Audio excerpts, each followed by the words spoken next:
Bismillahirrahmanirrahim. Assalamu alaikum warahmatullahi wabarakatuh. Good afternoon. Welcome everyone. Razin, just a very quick sanity check. Is my voice clear?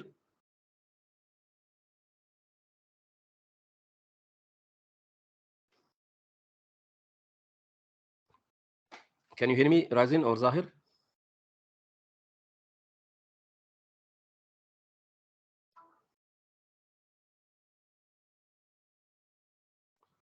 Razin, can you hear me?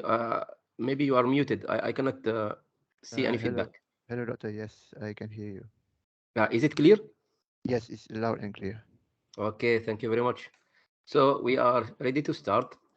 First, I would like to welcome everyone who is attending our talk today.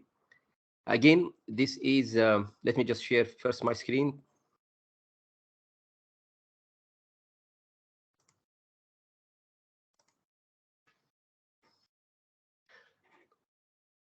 Hopefully by now you can see my screen, and this session is also recorded just for the information of everyone. And again, we are here at another session of the technical series from the energy sphere. So my name is Ahmed Mubarak. I am senior lecturer at the University Naga National, so UNITEN. And in particular, I am affiliated to the IoT Planet Lab. So this is one of the labs in the energy sphere. And just as an introduction, very quick one, the energy sphere is again is an office space and is a unit under the University Tenaga National. It is like a learning and training hub where it provides a lot of facilities, including labs, meeting rooms, also some services like workshops, mainly focusing on training, but also hosting R&D activities and hosting a lot of RAs. So this is the energy sphere. Welcome everyone to visit this whenever we drop off to UNITEN. Uh, and the energy sphere is actually organizing this year two main series. One, we call it the technical talk series. The technical talks is mainly focusing on a little bit of technical in nature topics. So we might talk about, for example, something related to machine learning, for example, time series classification. We might maybe talk about programming. In this case, today we are talking, for example, about the intersection of machine learning with cybersecurity. We might have talks about cybersecurity in particular, maybe blockchain, all these technical in nature, some like topics. We have another series called Coffee Hour series. So we have delivered mostly maybe 5 to 6 sessions up to this point, where we talk about more general topics. So topics related to concerns of postgrad students like writing, research, for example, publication metrics, but also more general topics of concern to anybody, like techniques of learning and productivity, for example. And we keep a record of all those talks in our website and Facebook and also the YouTube channel. So again, for today, the title of this session is How Machine Learning Helps Cybersecurity. I will try to make it short as possible. So this is just highlighting on a very high level, an abstract level, some of the main and major techniques from AI, in particular machine learning and deep learning, that is used today and that has potential of serving cybersecurity.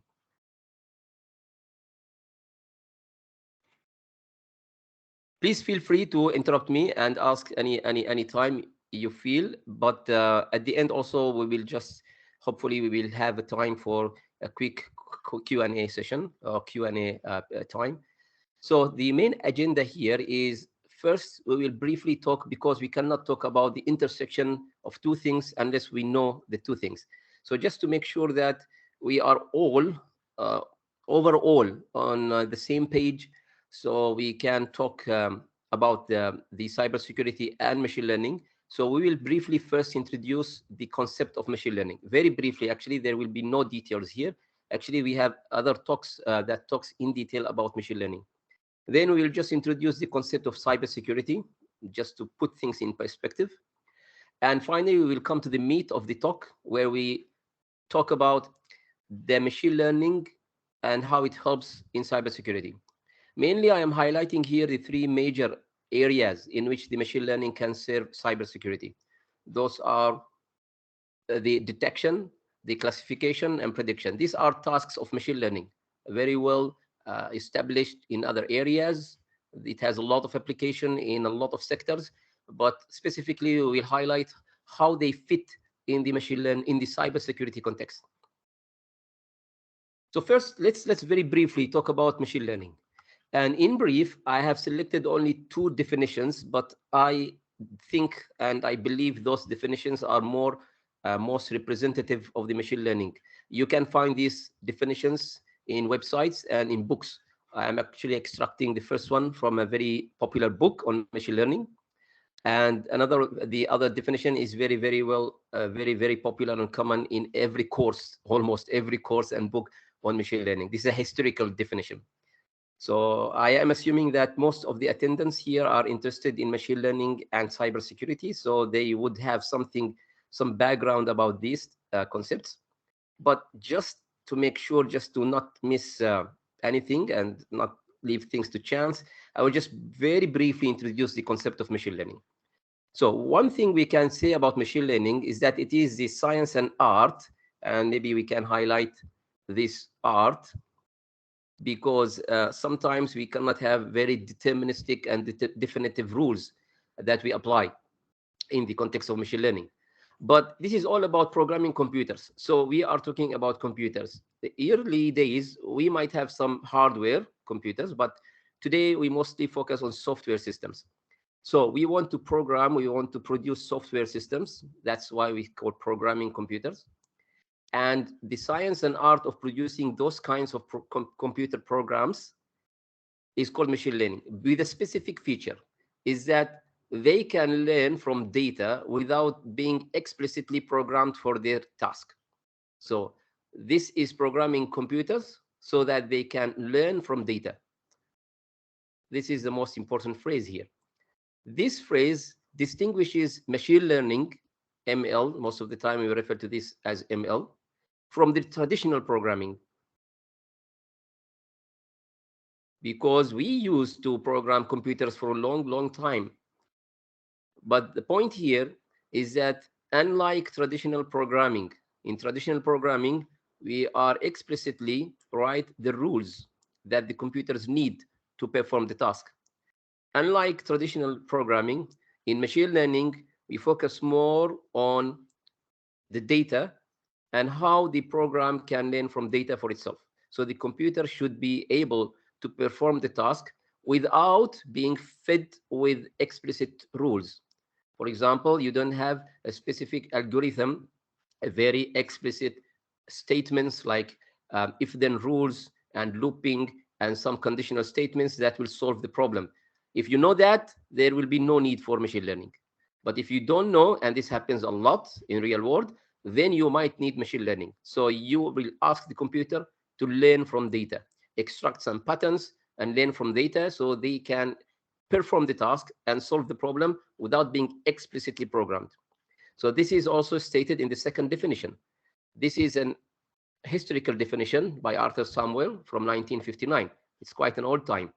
And it says that the field of study, the machine learning, is the field of study that gives computers the ability to learn. Again, this learning. That's why you see the word learning. That's why we call it machine learning. Of course, the student will learn and the teacher will teach.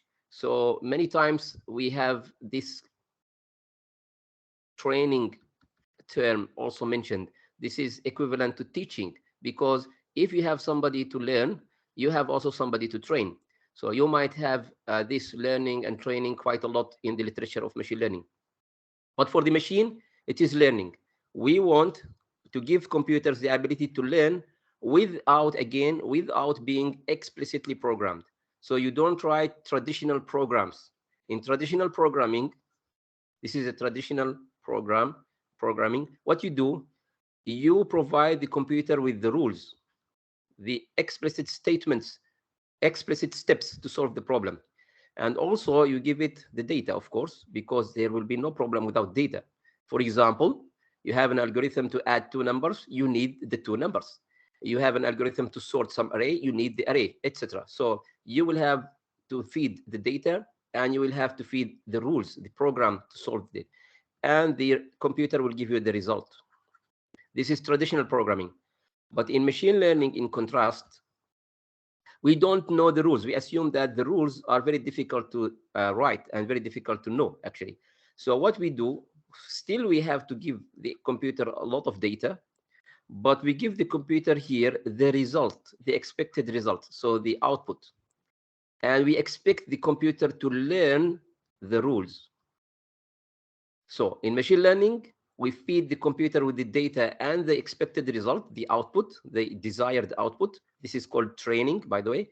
And then the computer learns the rules. This is the ability of a computer to learn from data without being explicitly programmed, without being explicitly fed with the rules. Okay, that's roughly the concept of machine learning. So you might have also heard about deep learning. So just to put things in perspective, machine learning is just a branch of the more broad discipline of AI, artificial intelligence.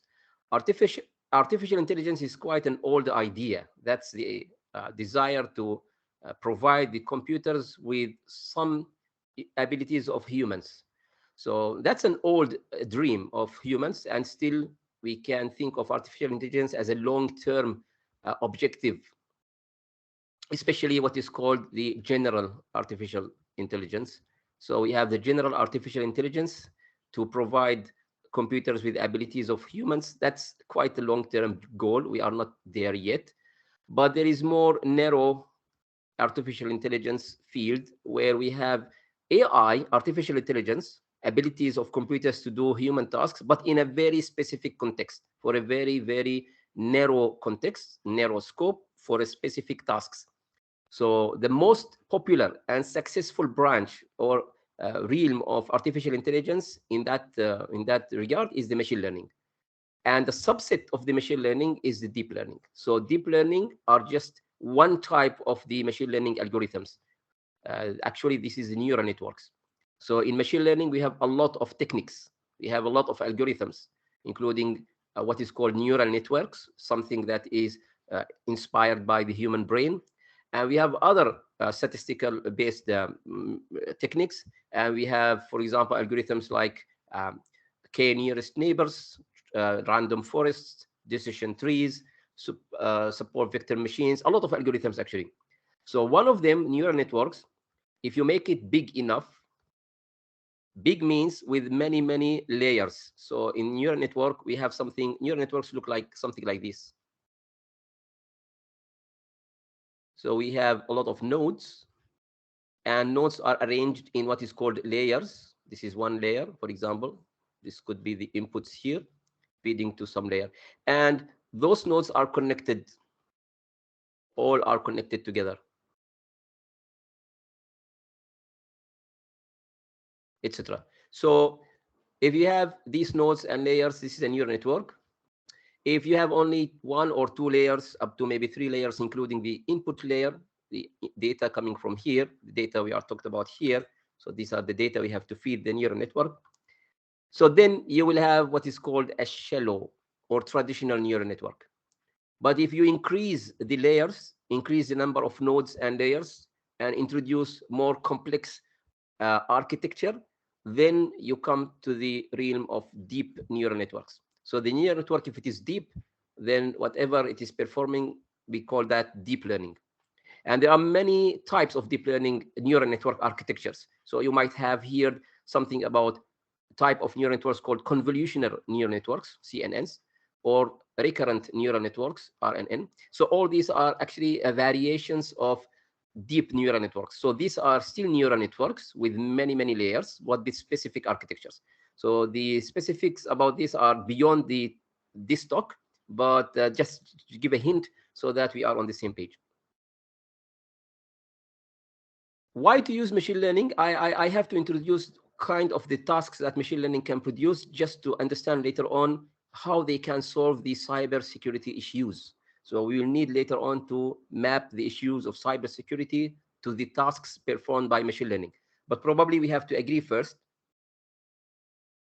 We have to agree first on the kind of tasks that machine learning can help in. So These are features of the tasks that are very fit for machine learning. These are extracted from this book. This is the same book that included the first definition, hands-on machine learning with scikit-learn and TensorFlow. This is a very popular book, recommended, by the way. Uh, so it specifies the features of the tasks that can be like a very suitable target for machine learning, as either problems for which existing solutions require a lot of fine-tuning or long lists of rules. So maybe you can program it, maybe, but using traditional programming, but you will need a lot of rules, and you will not to fine-tune it very, very frequently. So all the time, the context or environment changes, the rules are changing, and you have to fine-tune your algorithm, your program all the time. It's very exhausting, very tedious. So probably you want to use machine learning here. Or maybe actually you cannot do that at all. So maybe it's complex problems for which using a traditional approach yields no good solution. Maybe you cannot do that. And I will give you an example in the next slide about a very typical example of complex problems you cannot use traditional learning for. Or maybe you have very fluctuating environment, which is related to the first points. So fluctuating environment means the rules are changing all the time. So the moment you write some rules, they will change the next time. Or maybe you want to get insights about complex problems and large amount of data. So actually getting insights, just getting insight, I mean understanding the problems is also a fit for machine learning. So let's have a look at an example of a tedious, complex problem that machine learning uh, uh, can help in better than traditional programming. So just consider these images. These are 4 images of myself in maybe 4 different times, different settings, different setups. So for a human, it's relatively trivial, relatively easy to distinguish that, to realize that all those images are for the same person, especially if you have some familiarity with this person. So if you know me, probably you can see these individual images at any time uh, separately, and probably you can recognize me. But imagine we want a computer, we want a program to do this. That's almost impossible. So what are those pictures for a computer? Those are just a combination of numbers, a collection of very, very, like, here, these are numbers of very, very small areas called pixels. These are very smaller than what I have drawn here. So very small pixels. So this one image of, for example, 100 by 100 pixel resolution, this could be, for example, maybe 600 by 500 or 700 by 500, for example, pixels. This kind have hundreds of thousands of millions of numbers. And each number has a representation of the intensity of light, a specific color actually. Uh, some of the colors, red, green, and blue, the intensity of light, and in that specific area. So you combine all these numbers, all these representations of the intensity of light, intensity of specific colors, and then you have this image or that image. So for a computer, these are just a bunch of numbers. If the computer needs to recognize that what is this, it will memorize all the numbers in this image. Now consider this image, totally different set of numbers, totally different set of numbers. Even the pictures at the top, you can see here are all intensities of blue, here are all intensities of some gray or white, totally different. It cannot compare pixel by pixel. It cannot even aggregate because even the pixels about the glasses are different. So it's almost impossible for a computer to just walk a pixel by pixel, comparing numbers and deciding that, of course, deciding that, for example, that, okay, the 4 pictures belonging to the same person. It's very, very, even the lighting, for example, in different images means that the pixels are different.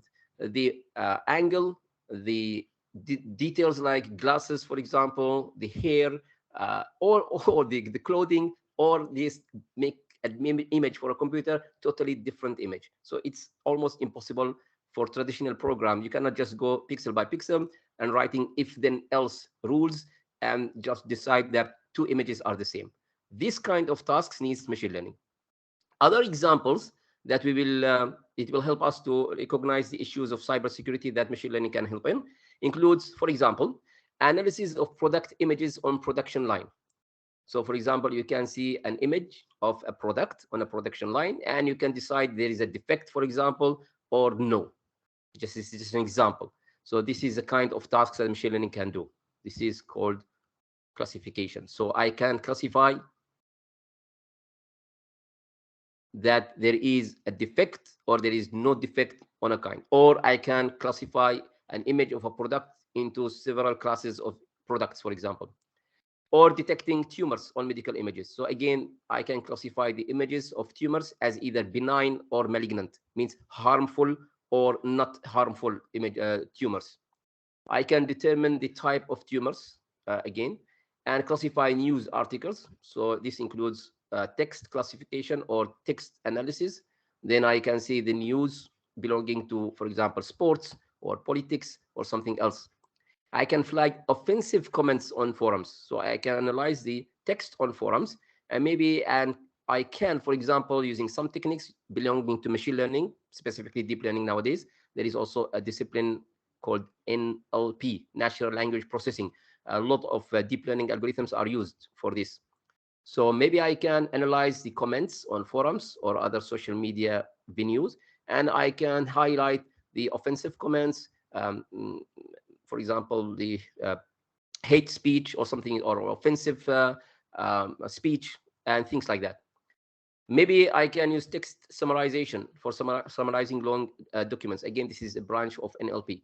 Or maybe I can create a chatbot for personal assistance. So a chatbot, also another area of NLP. Or maybe I can forecast the company revenue, forecasting the weather also. So these are forecasting, these kind of programs called regression or forecasting or prediction.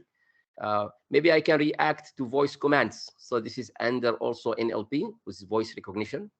Maybe I can detect credit card fraud. So I can classify the credit card transactions as either being fraud or normal.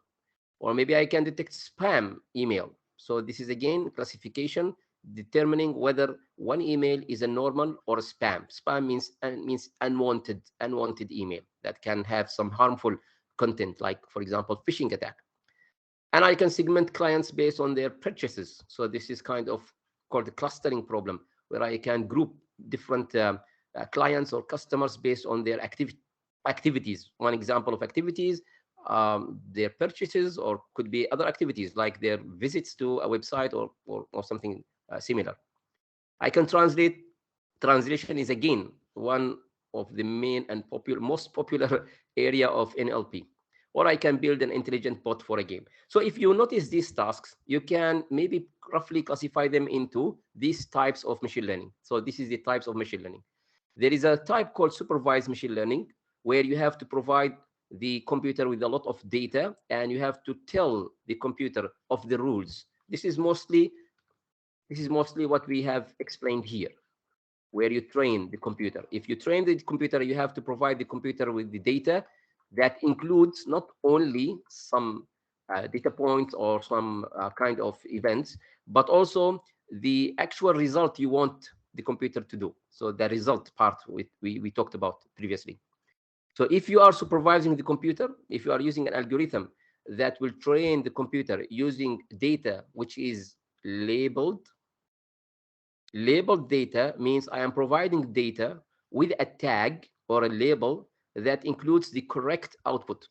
So if I want the computer to recognize, for example, benign tumors from malignant tumors, I have to tell the computer in advance of a lot of examples of benign tumors and malignant tumors. So I provide, for example, the computer with images of tumors, and I tell the computer in each case, in each sample or example, what is the type of this tumor? What is the class of this image? Is it malignant or is it benign? In this case, the task is called classification.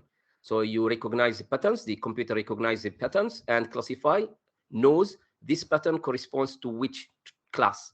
Could be binary classification like malignant and benign, normal and, for example, malignant and benign tumors, normal or spam email, or could be multi-class. For example, you have handwritten digits and you want, for example, to classify the image of each handwritten digit into its corresponding number. So this is a multi-class classification. Another type of supervised algorithm is called regression. This is a task regression where you have some, for example, this is very, very popular in case of time series or other kind of continuous, where the possible outputs are continuous, not very distinct like class one or two or multiple classes. Sometimes you want to predict, for example, the prices of houses, or the temperature of tomorrow, or for example, the next major event in a series of events, so in a time series. So you can use a kind of regression where you fit a curve or a line to the points, all the data you have, and probably at some point in the future you don't have a corresponding data, but you can predict what will be the output. So regression is also kind of supervised, because you have first to provide the algorithm, the computer, with a lot of data, labeled data. So you have to tell the computer what was the label here and here, what was the y value at each x value. So at some point it can fit a curve, some kind of curve to the data, and then it can predict the future. Or maybe you have unsupervised learning. This is very relevant in the real world, although it is less successful than the first category of machine learning. So most of the most popular and successful applications like advertising, and computer vision, NLP, these are supervised machine learning algorithms. But unsupervised are very important, increasingly important in real world, including something like clustering. You have a lot of data and you don't know. So in this case, you don't provide the labeled data, you don't provide the correct output, the correct answers, because you don't know the correct answers. So you have maybe a lot of data about your customers, and you don't know how these customers can be grouped together in different clusters, groups, so that you can treat them differently. For example, treat them differently in pricing or in advertising, etc. And very, very relevant to our talk today is this kind of unsupervised learning tasks, which is anomaly or novelty detection. So there is a task called anomaly detection or novelty detection. Anomaly detection means you detect something which is abnormal. Abnormal means not normal, or new, very new. So it's not only not normal, but it is new. It didn't happen before. So this is called novelty detection. So this is very relevant. I will come back to this shortly. But we have also other tasks and unsupervised learning, like dimensionality reduction. So reduction, you can take data with a lot of features. This is called dimensions, and you can reduce them, so kind of compression. Or you can also do visualization using some unsupervised learning algorithms. And finally, we have also a category called reinforcement learning, where this is generally, okay, just to approximate the concept here, we are approximating the process of learning of humans when they are baby, for example. Whenever the baby is learning, a human baby is learning, so probably the baby, or it's called agent actually in the literature of reinforcement learning, it is interacting with an environment, and the environment have certain status, and based on the actions, this is interaction of the agents actually means, this means the agent is doing some actions and changing the states, and then the environment will give this reward or penalty depending on the action taken by the agent. So the state is means delivered to the agent along with the reward and penalty, and the agent can adjust their actions so that it learns the tasks. So it could be used for example, autonomous driving, for example, or for gaming. Most of the time, this is most successful in gaming. The computers that beat Go Alpha or the chess champions, these are all reinforcement learning algorithms. But anyway, let's now move to cybersecurity. So let's have just a brief concept after. I hope that the general concept of machine learning and the most suitable tasks that we can solve using machine learning are a little bit clear by now, hopefully. But let's move to the cybersecurity. In brief, I will not spend more than one slide for that.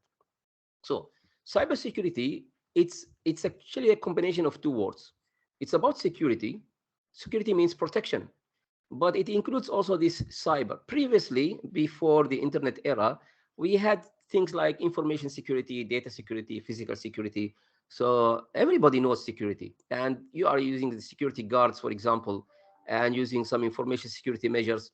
But now cybersecurity is just referring to all these security protection measures and protection um, uh, techniques when it is through the cyberspace, means through all the interconnected computers in the internet.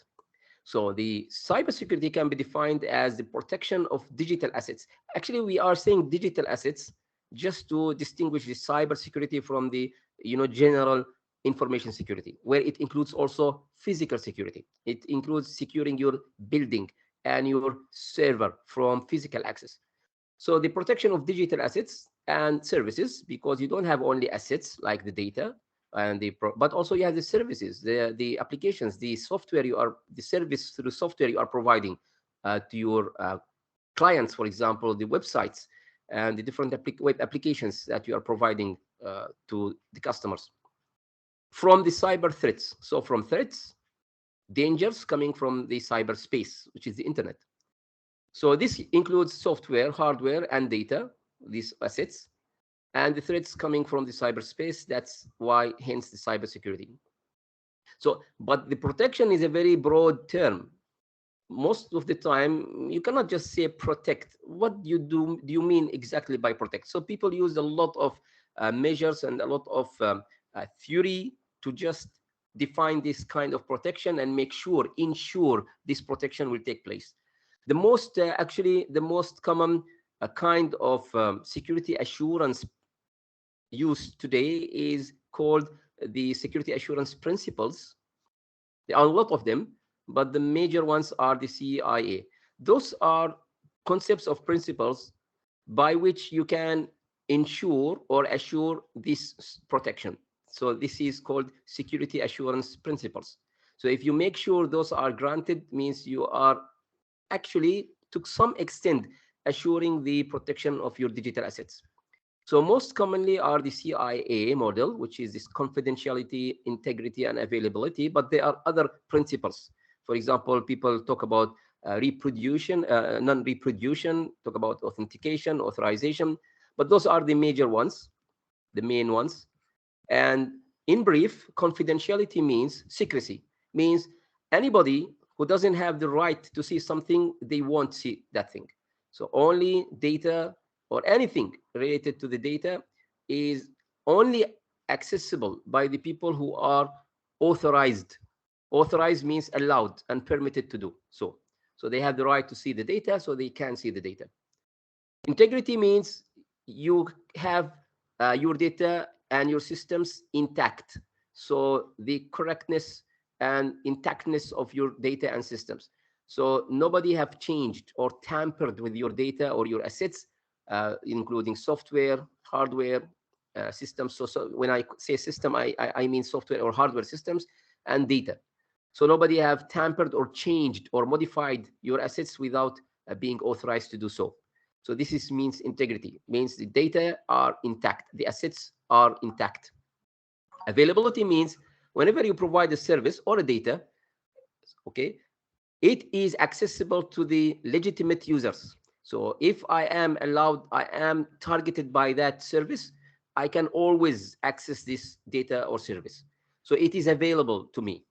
But if it is not available to me, there is kind of denial of service to legitimate, means legal users, then we are not assuring availability. So we are not really ensuring the protection of digital assets. So this is generally has been a very rough overview of cybersecurity definition and the major principles to assure this definition.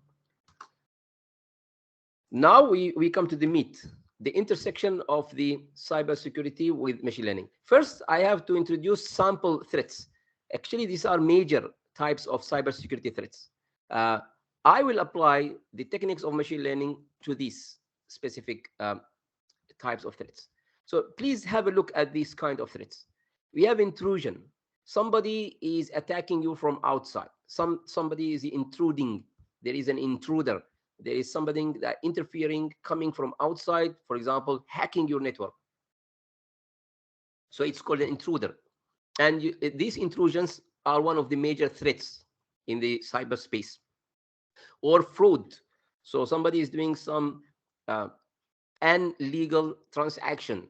So they pretend or they use credit card of not their own, or pretend they are not their real identity.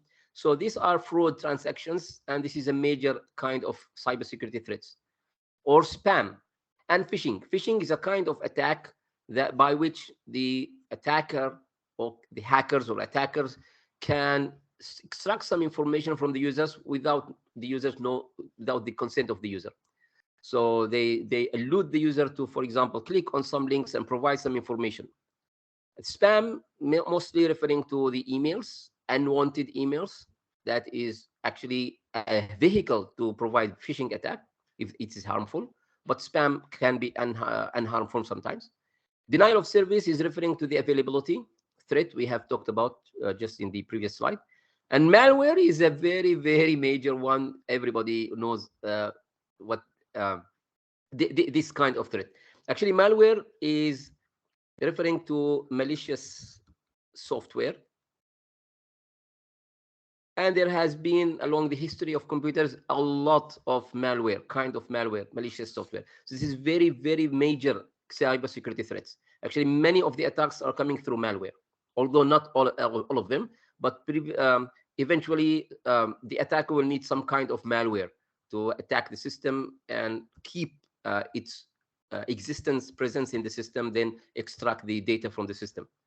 But the malicious software take a lot of forms. For example, historically, people talked about viruses, Trojans, and a lot of things. But nowadays, I think everybody have heard about the ransomware. So this is a very serious attack, a very serious kind of malware today. So ransomware attack is actually delivered through a malware called ransomware. This is a very specific kind of software where the software is, after injected into the system, it encrypts all the files, all the data of the user, and then asks for a ransom to provide the key to unlock or to decrypt the data. So this is a very, very common, infamous attack nowadays that targeted not only individual users, but very, very large institutions. Okay, so if we know these kind of attacks and we know the tasks of machine learning, can we say something? Can we notice something about the machine learning and cybersecurity spaces? So probably we can try to map the issues of cybersecurity, those kind of threats. Okay, you notice these kind of threats: intrusion, fraud. Notice I will highlight some common pattern in this. We try to map the issues in cybersecurity to the tasks of machine learning. We talked about the task. We talked about supervision, this kind of task, supervised classification, regression, clustering, anomaly detection. So we want to map the threats to the tasks and vice versa. So first, we can notice something very obvious, really, which is there is a common theme. There is a common pattern that is represented, that exists in the presented in the examples I give for the types of threats, cybersecurity threats. And that theme is that they are events that differ from the norm. You see this? Differ from the norm. This is called, this has another word called anomaly or abnormal. So the event can be normal or abnormal. And if we talk about things that differ from the norm, we usually say anomaly. And if you want to detect that, we say anomaly detection. Many instances of the threats we talked about fall under this kind of pattern. So let's have a look again. Anomaly detection, let's have a look again. So intrusion means somebody is coming from outside. So this is kind of traffic, network traffic. I'm talking about network traffic that is unusual, that is not of the normal kind of traffic. Normal kind of traffic are your legitimate or legal users who are performing their activities. like normal users logging into systems, performing some work, and then logging out of the system. But if there is an intrusion, if there is an intruder, this is actually something which is unusual, which is not the normal kind of traffic. Fraud is, again, it's also a not normal transaction. If I have a transaction which is a fraud, which is not normal, a fraud can be considered as an abnormal. So it's kind of anomaly. Spam, obviously, it is the opposite of normal email. If you are used to receive normal emails, then the spam email can be considered as abnormal email. Again, this is an email that has unusual stuff. Like suddenly you receive something, someone asking for help, or something advertising something, which is, it's not the kind of stuff you used to receive. So this is kind of anomaly, including the phishing attacks usually used in spam emails. Denial of service is, again, is a kind of traffic which is abnormal. But let me explain here because it might not be very obvious. How attackers achieve denial of service. So imagine a typical example. I will use a typical example. It's best to explain this concept. So imagine you have a web server. You have a website on a web server, and the business of this web server is to receive requests from clients. Of course, requests are coming from the clients, from browsers in different machines. So all the users of the website, they are using their browser like Chrome or Firefox, Mozilla, etc., and sending HTTP requests, and they're receiving responses. Responses will include the HTTP page, for example. So if the requests are in the, in the reasonable amount, in the reasonable range, the web server can handle them, can handle the normal amount of requests. But if I want to bring this web server to a point where it is unable to process all the requests, to handle all the requests, so I am achieving denial of service. So the normal users, these are the legitimate users, they want to access the services of this website, but they cannot. Why? Because the web server is like is overwhelmed with the kind of requests. What I have to do, I have to send a lot of requests.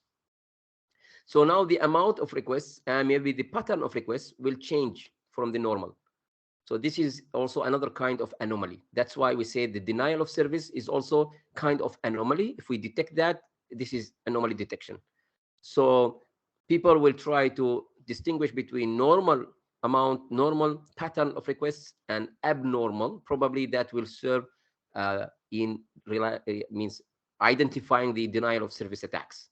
By the way, denial of service is one of the major historical kind of attack, which is still very, very relevant today. This is called DOS attacks, denial of service, and currently most of the time it is distributed DDoS attacks, distributed denial of service attack, because the requests are coming from distributed systems, and we use botnets for that. Attackers use botnets for that. And again, malware. Of course, malware can be really considered as abnormal software. If the software is normal, is useful, this is normal. If it is malicious software like ransomware, it is abnormal. Probably it will do something which is not done by the normal software. So that's the interlink between the cyberspace issues and the machine learning tasks. And I can summarize this here very quickly. So we can say that ML, machine learning, can help in these ways. In detection, mostly anomaly detection. So this is a major task of machine learning, which is anomaly detection again. Or classification. So it can recognize patterns of in entries. For example, maybe in huge logs, for example, logs of data. It can classify, for example, normal traffic from abnormal traffic, normal email from abnormal email, etc. This is also a task of machine learning we have talked about before, and it fits those kind of threats like spam, intrusion detection. Detection here also apply to intrusion detection, as we will. I will talk about this later on, but these are just general idea. Or maybe prediction. We say that also machine learning can predict. You remember regression, for example. So if I apply the regression task, okay, to just try to predict or to guess what will be the future incidents, because I have historical incidents. I have a lot of data about what happened in the past. So maybe like, for example, previous attacks or previous incidents, security incidents. So if I can I can perform a regression on that, maybe I can predict some of the events, unwanted events in the future. And for the reinforcement learning, I will not focus on that in the coming slides, but in the reinforcement learning, we can say that probably like learning for performing games, playing games, or like what is performed by the baby when it wants to learn something. We can learn from the past attacks and help improve security solutions. So it's like learning to play a game.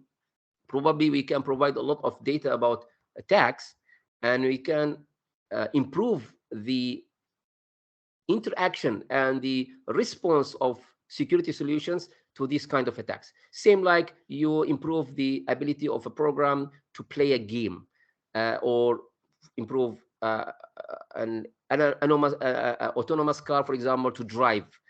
So probably we can provide a lot of data and set up some kind of reinforcement learning system so that the computer can react better to the coming attacks and improve the security solutions. But I will focus mostly on the first three kind of tasks. So for that, for detection, just very briefly, just to put things more concretely.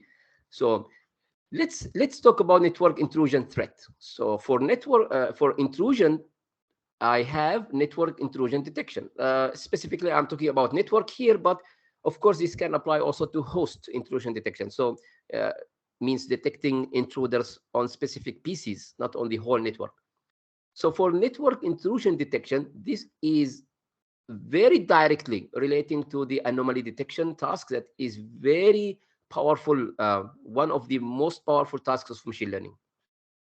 So actually, this is also related to classification, because if you have data that tells you what is the normal and the abnormal traffic of a network or behavior of a network, then you can train a machine learning algorithm using supervised learning. Supervised, you remember supervised, one of the most major supervised tasks is classification.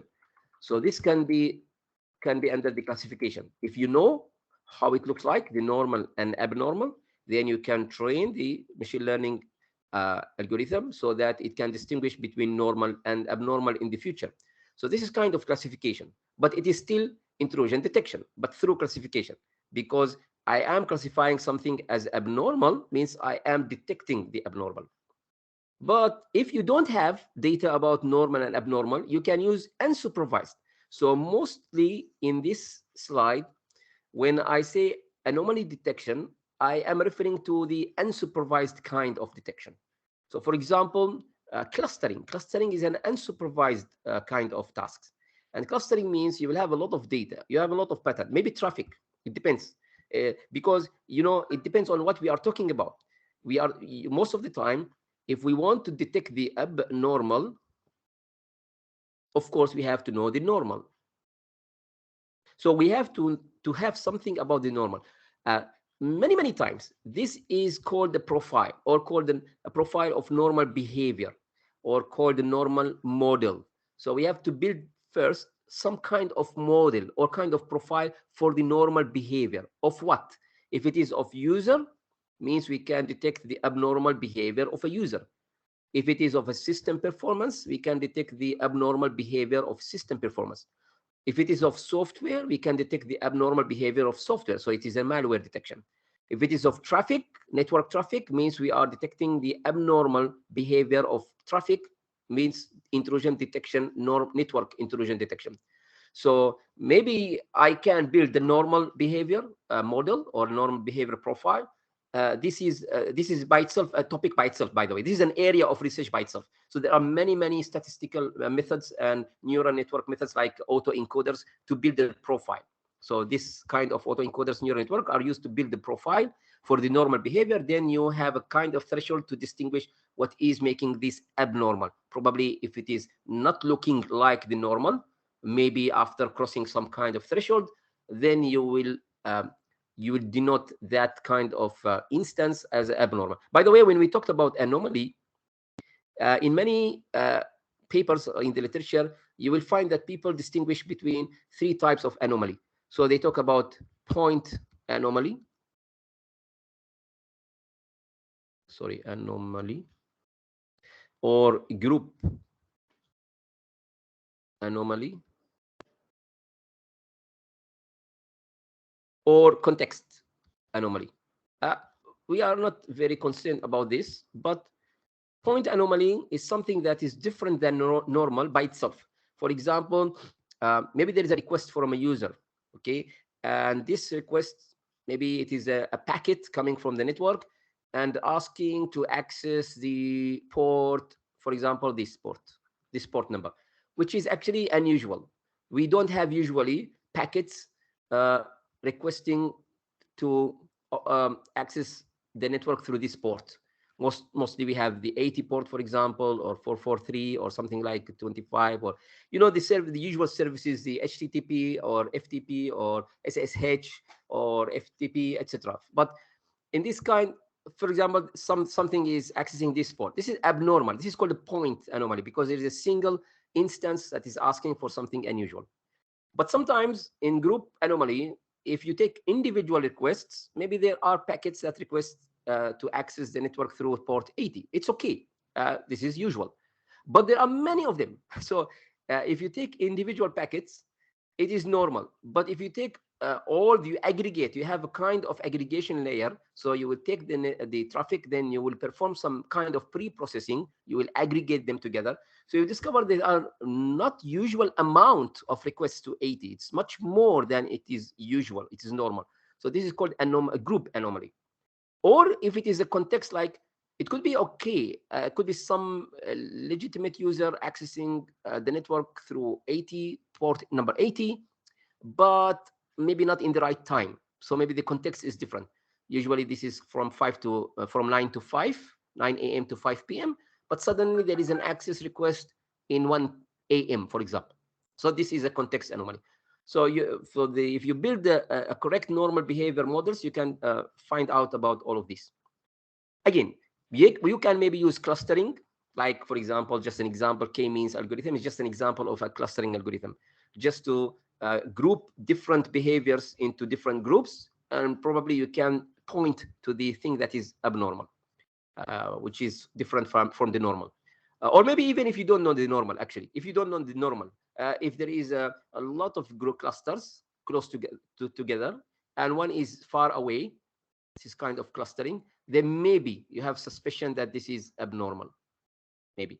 Or even within the same group, if you have data are clustered together, but some points are far away from the centroid of the cluster, maybe you suspect, maybe you will need another analysis, but you suspect that this is abnormal event. Or through sequence classification. So this is also a kind of classification. This is RNN, is a recurrent neural network. Recurrent neural network can be used actually for modeling sequences, not like CNN. For example, CNN are very good for computer vision, for analyzing images. But for sequences of data, including time series and other sequences of data like events, you can use RNN or the more advanced form, which is LSTM. So if you take these sequences, you classify them, maybe you can distinguish between normal and abnormal. And again, there is an intersection here between detection and classification. So if we move to classification, of course, this is one of the most familiar task of anomaly detection and cybersecurity application of machine learning. So I guess that many of you have some exposure to many of these ideas before, probably during your studies or during your readings. But this is very famous, actually. Although the anomaly detection is the basis, actually, I consider the anomaly detection is the major point, is the basis for all applications of machine learning to cybersecurity. But we can use this in some variety, and we use it for classification. For example, if we classify network traffic, we talked about this in the previous slide, we can detect the anomalies. But so we have intrusion detection and we have also attack classification. But here we have an idea about the normal and abnormal behavior, or normal and abnormal packets, or normal and abnormal kind of user behavior. And we have supervised training for the machine learning algorithm. So we can classify later on. We can apply the classification algorithms like AN, artificial neural networks, or SVM, support vector machine, or decision trees, or random forests, and many other classifiers, naive, for example, Bayesian classifiers, etc. A lot of classifiers are used in the literature and in the commercial products to classify, because this is a very traditional classification problem. You have data for normal and data for abnormal, labeled data. You train any of these models, and then you can classify the normal from abnormal. If you classify, means you detect the intrusion.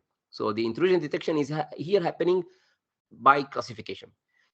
Furthermore, you can perform something further. You don't only classify, which is classify a traffic as normal or abnormal, as in anomaly detection. Anomaly detection will just tell you which is this is a normal or abnormal, whether this is anomaly or not.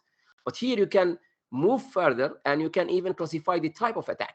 If you have data about attacks, different kind of attacks, maybe you can also classify and the attack itself. Now go and apply the same idea to the malicious binaries. This is a malware detection or malware classification. So malware is a malicious software. So there is also normal software. What is software? Software are programs. So how the programs look like in hard disks or in memory? We call these binaries. So the binaries are the forms of data or programs. If you look at them in the memory or on the storage, like hard disks. So the binaries, you just try to analyze the binaries, and you can tell, maybe if you have some training before supervision, that's why it is a classification. So if you know some features of the malicious software and the normal software, you can train a model to distinguish or to classify between these, so that we have malware detection. And even you can classify between different kind of malware, malicious software, like ransomware A or ransomware B. But you remember that you have to have data about the normal and abnormal. So what kind of data I'm referring to? In the network traffic, the features you have about normal and abnormal, because I say normal data or abnormal data, I didn't give any details about this. But in the context of network, normal data or abnormal data can be represented by features. You can know them through features. Features like, for example, the time of sending, the size of the packet, or the header, different header fields inside the packet. So inside the packets, we have header, we have different header fields, what those fields are contain. So what's the content of the header? What's the size of the packet? What's the time of the sending the packet? These are just example features where you can designate a specific packet or group of packets as normal or abnormal, if we talk about network intrusion detection. Software, what they have features. Software, they have a lot of statements. Most importantly, they have API calls. This is very, very relevant here. So you have API calls and system calls. So your software will ask the operating system for some services. This is used what is called system call. Or maybe you will use the services of some third-party software, so through API calls. So if you study, you can study this either through static analysis or dynamic analysis. Static analysis means you just look at the source code, at the binary itself, and you try to disassemble the binary. This is the runtime, the executable binary, and you try to have a look at the source code if you can disassemble, if you can get the source code from the executable file. And then you see how many calls are there, how many API. You know the usual one, you know the normal software, how many API calls it performs. And so you know the malicious ones, what kind of services they are asking from the operating system. Usually they ask for suspicious or very low level and sometimes very unique kind of services from the operating system to access some parts of the system that is not usually accessed by the benign or normal software.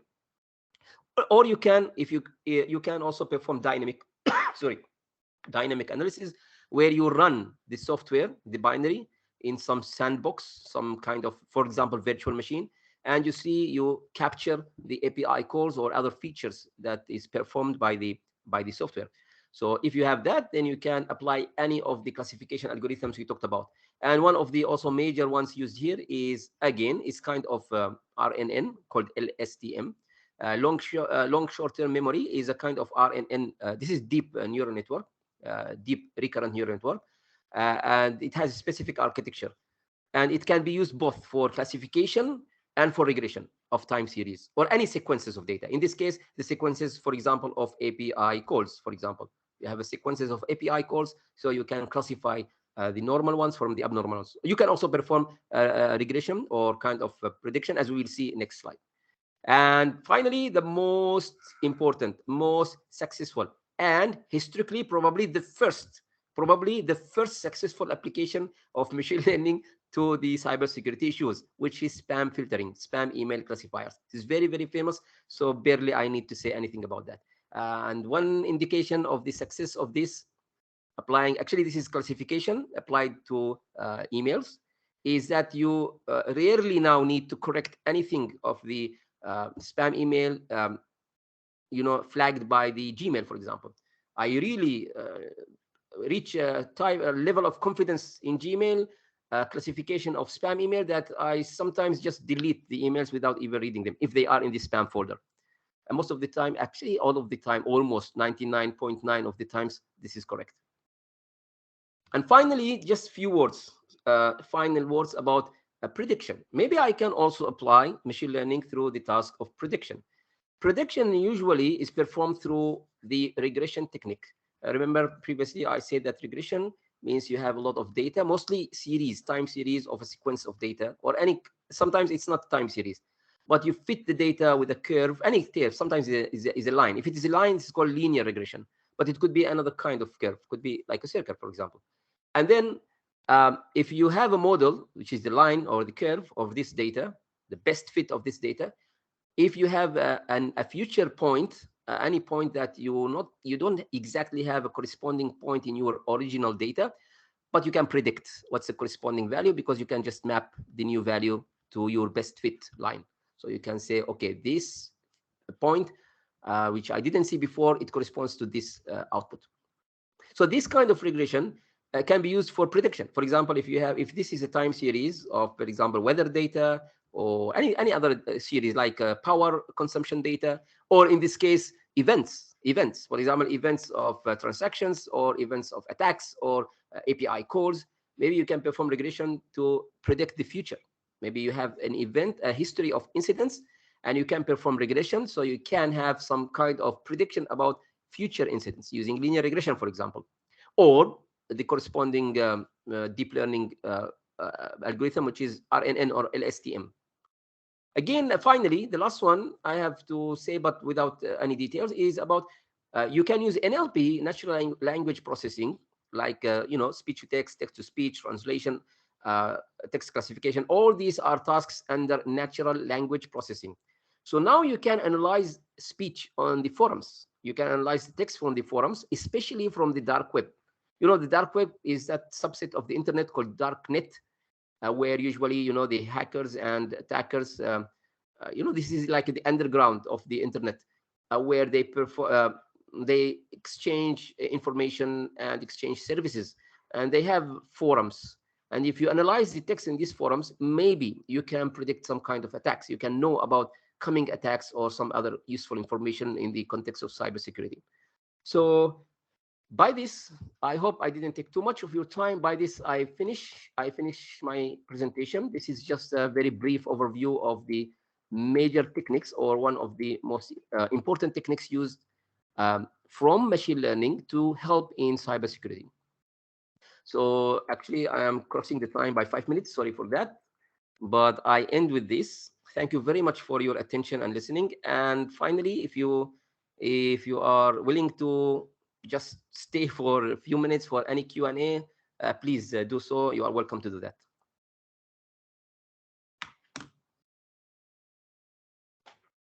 So the floor is open for any comment or any question or any correction. Assalamu alaikum and good afternoon, doctor. Alaikum salam wa rahmatullah. Yeah, Razin. Okay, so my question basically is about so basically machine learning it recognize the pattern when we are feeding the data, right? Yes. Okay. So my question is like how much data that we needs to be feed, like and how about the accuracy level of the machine learning? What is the like acceptable accuracy level for machine learning? Okay. That's a good question. Actually, this is a question from the machine learning uh, word. So Okay. this is a very typical, okay, it's a very typical question whenever you deal with the machine learning in any context for any application, because as we said before in the first slide, that it is all about data. Even the definition, the basic definition includes data. It is learning from data, and you have to provide the data for the machine learning. How much data? This it depends. The general rule of thumb, general rule of thumb, the more the better. That's in very very briefly. The more the better. Of course, you will reach at a point if you have very little data that you cannot train a good machine learning model. So if you have few points, data points, for example, you want to train a machine learning model. Okay, we call this a model, or the product of training a machine learning system. We call this a model, the resulting thing. This is a model. If you want to try train this, for example, to classify, just example, classify, for example, spam email from non-spam email, and you provide this, for example, um, a few tens of emails of normal or abnormal, that probably won't be enough. That probably won't be enough. So that's the problem. Actually, one of the disadvantage of using machine learning is that this is computationally intensive and very demanding with respect to data. And this is more serious when we talk about deep learning. So actually, the deep learning, the most distinguishing feature of deep learning from machine learning, both are just subsets of, uh, sorry, both are just subsets of AI, is that deep learning needs a lot more data than machine learning, but it can perform feature extraction automatically. So it can perform some manual. It can take off the shoulder of a developer manual work, which is called feature engineering. But I will not go into detail for that. But the point is, you have to provide a lot more data for the deep learning to be successful. So it depends on the model. For example, neural networks are more data intensive than, for example, decision trees. But both, all the algorithms need some certain level of data. I cannot have hard, like hard lines and hard borders, but it depends. But most of the time, you can just linking to what you said about accuracy. You can just have a very, because every kind of training includes something called testing. You will have always to follow the training with the testing. So you can have this testing early on, and you can have an indication of the performance of your model, whatever the algorithm is, whether it is random forest, decision tree, or neural network, etc., SVM. So you can have an early indication of the performance. Performance means anything, could be accuracy. You can have a rough indication of the accuracy by testing the accuracy early on. If you see that the accuracy is very low, probably you have something called underfitting, and uh, your data, your model cannot even be built. Means you cannot even learn from the data because it's not enough. Your model will be very non-complex, very naive, very trivial. So it cannot solve the problem. Why? Because it didn't have enough data. So you keep adding data. You have to keep adding data and perform testing. So this is usually called validation stage, until you reach a point where you have some kind of course, if you kept, by the way, I will tell you that if you kept adding data, enormous amount of data, you might also fall into a trap called overfitting. So this is another problem in machine learning, where you have a lot of data. So your model is over complex. It actually memorizes all the data points instead of trying to generalize, trying to learn. Instead of that, it will just memorize all the data points. It is very complex. So it is not naive. Underfitting means the model is very, very simple. It cannot even solve the future problems. But the overfitting means the model is very, very complex. It's actually memorizing all the individual points, and the new points will be just try. It will not be actually classified correctly because it is not one of the previous points. But if you keep validating your model while adding more data, you will reach at a point where you don't have underfitting, you cross underfitting, and you are not reaching to overfitting. And there are some signs for that, but it's maybe beyond the scope of this talk. But you can watch, for example, the curve, or some curves. Some curve will tell you, for example, you draw the maybe the loss or the accuracy of your training data with your validation data, and if they are going up to together, it is okay. If that validation will drop at some point, it's not okay. There are some measures you can follow to just have an indication of whether the amount of data is correct. But generally, more data doesn't harm unless you fall into overfitting. But always you can make your model more bigger and bigger and bigger. For example, deep learning CNNs, they have a lot of data. They receive a lot of data. For example, to train, I would give you an example. To train a model that can correctly classify images from the ImageNet. You know how much the ImageNet is a data set of images. There are 4 million images in this. So imagine 4 million images you are providing for the models. There are some models, but those models don't fall into overfitting because they are complex. They have the architecture of the models are very, very big. They have more than 100 layer. So if that's the case, and this is deep learning, so you need this amount of data because you are not doing anything for the images. Everything is tackled by the model. They extract the features, they do everything. Actually, I know that my answer will be vague a little bit if you don't have, if some of you don't have enough background in machine learning. But this question is very important, but it's very difficult to answer. But generally, you need more data. This is the first step, is to collect as much data as you can. But always remember that you will perform testing and validation so that you will have a continuous indication of whether your data is enough or not. If it is not enough, your model is very, very simplistic and naive, you will have underfitting. So the answer will be incorrect because you don't have enough model. And if you reach at the point where you have overfitting, your model is very complex, probably you either simplify the model or provide also more data. You can also solve the overfitting by providing more and more data.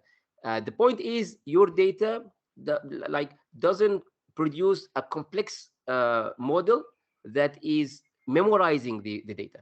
You can solve overfitting by simplifying by something called regularization.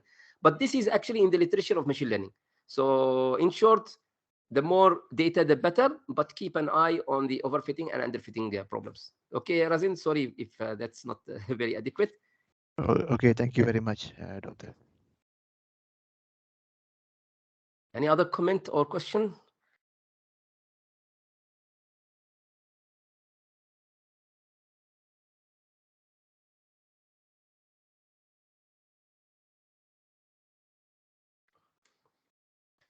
Okay, I guess that's it. So I really thank you very much for your patience and for your attention and attendance in the first place.